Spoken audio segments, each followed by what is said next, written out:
ये क्या हो गया 0, du प्लस 0 आ गया। तो यहां से पहले केस में इंटरनल एनर्जी किसके इक्वल आ गई, और डी क्यू वैल्यू भी रखो भाई इसकी भी, रुक जाते हैं हम एक सेकंड के लिए। डी क्यू की वैल्यू कितनी थी, C V into 1 into D T, तो ये रख लिया, क्लियर है। तो डी यू कितना आ गया, सी वी इंटू डी टी, इसको इक्वेशन नंबर फर्स्ट बोल लेना। अब यही काम करते हैं एट कांस्टेंट, ये इसी में चेंज करवा दूं। Now 1 mole of this gas is heated at constant pressure। Constant pressure पे करोगे तो यहां पे डी क्यू क्या आ जाएगा, Cp into 1 into D T हो जाएगा, ठीक है बेटा। ओके, अगेन यहां पे dv नॉट इक्वल टू 0 होगा, यहां पे वॉल्यूम क्या हो 0, सॉरी जो वॉल्यूम के अंदर क्या होगा चेंज होगा, कांस्टेंट नहीं रहेगी, तो dv क्या आ जाएगा नॉट इक्वल टू 0। तो dv नॉट इक्वल टू 0 होगा तो आपके पास क्या फॉर्म बच गई, बोलो।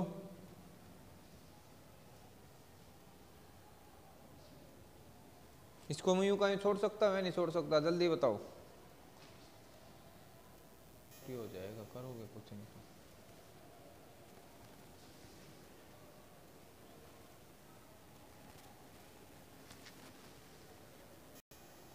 हम बताओ बेटा जल्दी।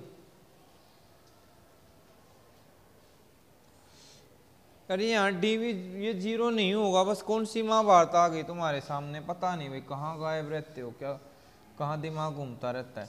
डी क्यू की इसकी जगह क्या लिखोगे, C P into 1 into D T, D U as it is, और उसको यूं का लिख लेना है। बताओ कौन से तीर मारने थे, तो डी यू कितना आ गया, C P into D T minus P D V, clear है, बोलो। पर इंटरनल एनर्जी अलग है, तो मैं इसको डी यू डैश से रिप्रेजेंट कर लेता हूं। तो भाई कांस्टेंट प्रेशर पे हो सकता है अलग हो, यहां पे अलग आ जाए, क्लियर हो गया। चलो अगली बात पे आगे ध्यान दो। बट आपको एक रीजन देना है, as increase in temperature in both cases is dt। क्या आपने दोनों में dt नहीं करवाया, टेम्परेचर दोनों में कितना बढ़ा है dt, और आपने पढ़ रखा है सॉरी कि जो टेम्परेचर होता है वो किसका फंक्शन होता है, इंटरनल एनर्जी और टेम्परेचर डिपेंडेंट होते हैं। इंटरनल एनर्जी किसका फंक्शन होगी, टेम्परेचर का। तो and u is directly proportional t, तो जितना चेंज सेकंड केस में होगा उतना ही फर्स्ट में हो जाएगा। तो du डैश भी किसके इक्वल आ गए, du के इक्वल, और du पहले वाली इक्वेशन से कितनी थी, तो du डैश की जगह मैं ये रिप्लेस कर दूंगा, तो क्या आ जाएगा, cv dt is equal to cp dt minus pdv। क्या समझ आ गया बेटा,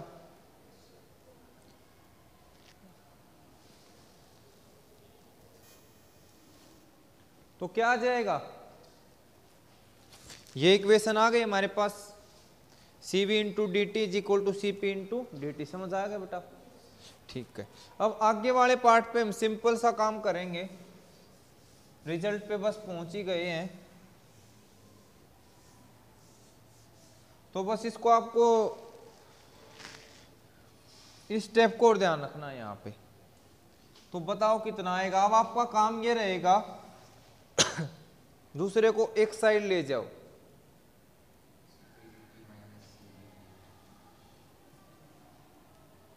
पी डी वी इधर ले आए,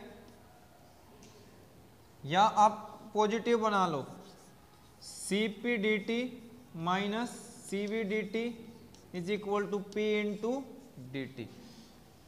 इसको उधर ले गए, इसको इधर ले आए, तो पॉजिटिव हो गया, हमने उधर लिख लिया ये इस तरफ। C P minus C V, क्या बेटा? हाँ, में पी डी वी आएगा, बिल्कुल क्लियर है। अब आपको एक इक्वेशन और ध्यान रखनी है,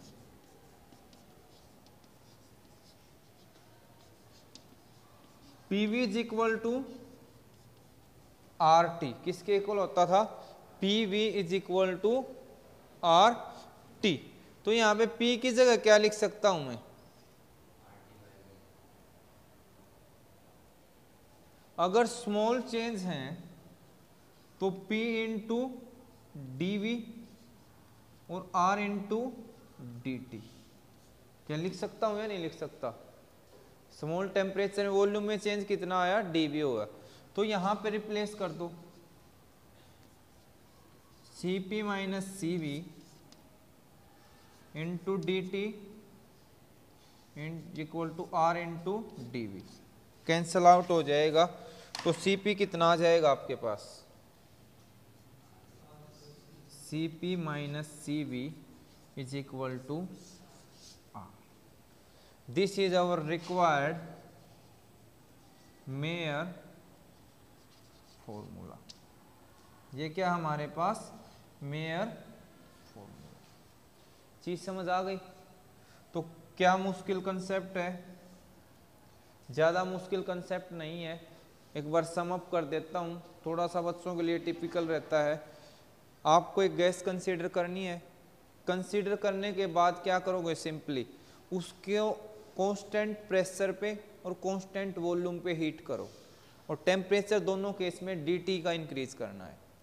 तो कांस्टेंट प्रेशर कांस्टेंट वॉल्यूम पे जब करोगे तो specific heat Cp into dt आ जाएगी, और वॉल्यूम में चेंज कितना होगा? कांस्टेंट प्रेशर पे करें या पहले कांस्टेंट वॉल्यूम पे? जो भी तुम्हारा मन करे, फिक्स नहीं जाना। प्रेशर पे करते हो तो specific heat Cp into D T और वॉल्यूम dV यहाँ पे जीरो नहीं होगी, और कांस्टेंट वॉल्यूम में dV क्या आ जाएगा? जीरो। तो पहले की इक्वेशन आई थी हमारे पास Cv की, Cv इंटू डी टी निकाला था ना,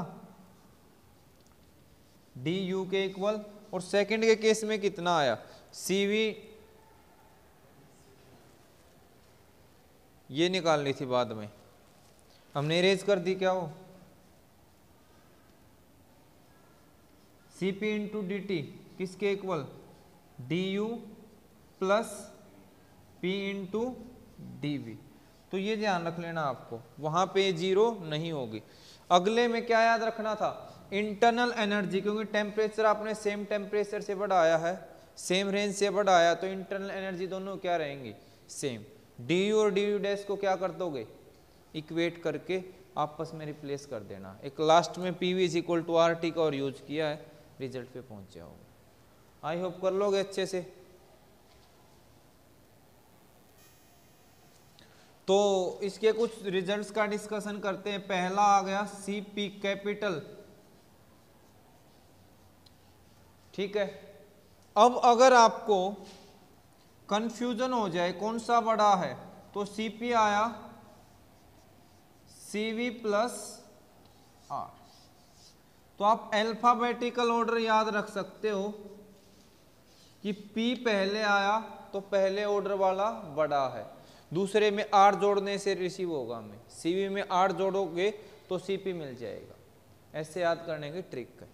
दूसरा, अगर आपके पास ये रिजल्ट यहां पे स्पेसिफिक हीट, ऐसा यूनिट क्या होती है? जूल। तो जूल के लिए ये फॉर्मूला, और अगर कैलोरी में हो जाए तो Cp minus Cv is equal to R by J. J को बोलते थे जूल मैकेनिकल इक्विवेलेंट या कांस्टेंट जो भी बोलना चाहो, वैल्यू होती थी 4.12, तो इतना डिवाइड हो जाएगा, कर लोगे। अब अगली चीज ये है कैपिटल सी, तो कैपिटल रिप्रेजेंट करती है मोलर स्पेसिफिक हीट को, किसको? और अगर आपको एक मॉलिक्यूल की करनी है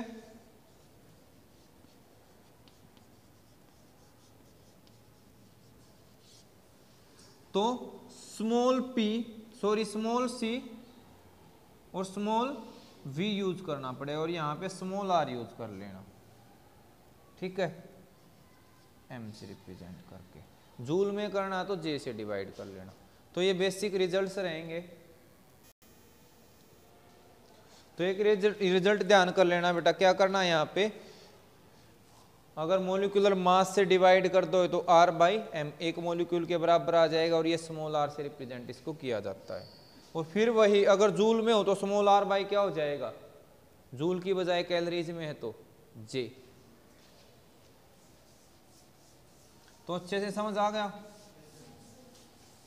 ठीक है, नेक्स्ट पे चलते हैं। लिमिटेशंस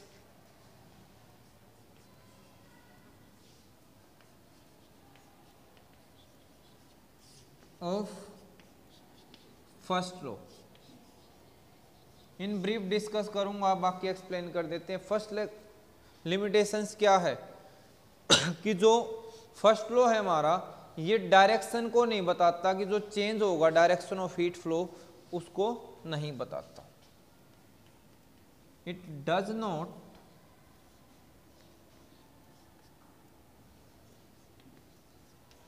गिव द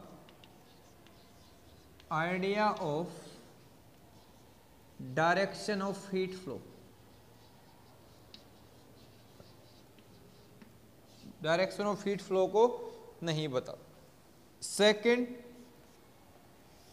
ना ये idea of extent of heat flow, कि जो हीट फ्लो होगी वो कितनी मात्रा में होगी, उसके एक्सटेंट के बारे में नहीं बताता। और third, it does not give the idea about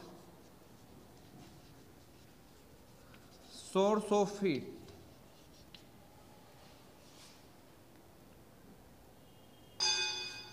it is hot body और कोल्ड बॉडी। तो ये आइडिया नहीं देता बेटा, थोड़ा सा एक्सप्लेन कर देते हैं कि डायरेक्शन ऑफ हीट फ्लो के बारे में आपको कोई जानकारी नहीं देगा कि वो हॉट।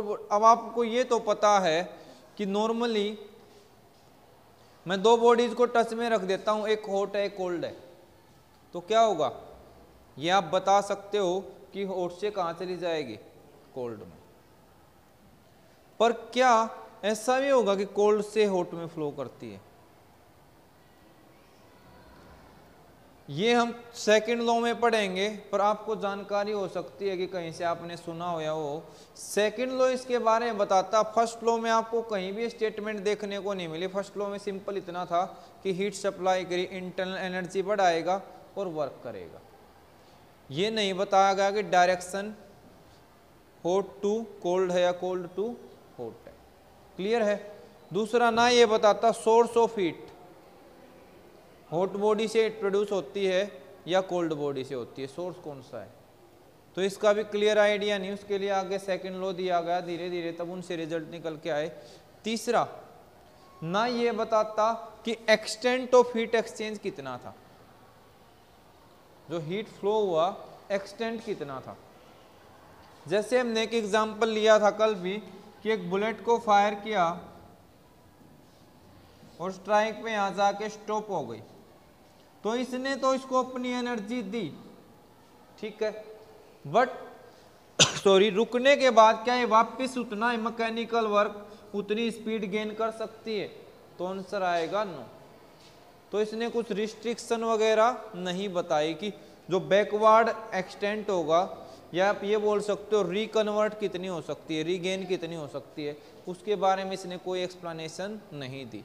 वो किसने दी? सेकंड लॉ ने। क्लियर है? तो इसका डिस्कशन नेक्स्ट क्लास में करेंगे। तब तक के लिए बाय।